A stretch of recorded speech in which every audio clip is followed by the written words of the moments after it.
உள்ளே நுழைஞ்ச உடனே அன்சாரி வாங்க ஜெயிச்சிட்டிங்க சிரிச்சார். நாங்கள் ஜெயித்த மகிழ்ச்சி எங்களுக்கு இல்லைண்ணே, உங்களுக்கு வெற்றி வாய்ப்பு இழந்து எங்களுக்கு பெரிய வருத்தம் அப்படின்னா. அதெல்லாம் ஒன்றும் இல்லை, நீங்கள் ஜெயிச்சிட்டிங்களே டிஃப்ரெண்ட் எவ்வளோ அப்படின்னு சொல்லி கேட்டார். சொன்ன உடனே சவால் மிகுந்த தொகுதி சாய்ச்சிட்டிங்க அப்படின்னு சொல்லி வாழ் சொன்னார்.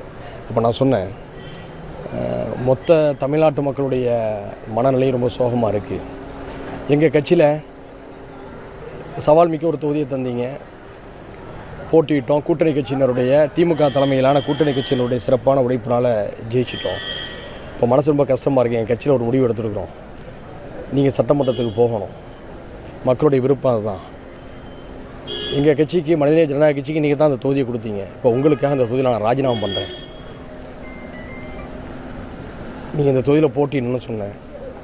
எங்கள் கட்சி நிர்வாகிகள் கூட இருந்தாங்க. அப்போது தேமுதிகவுடைய தலைவர்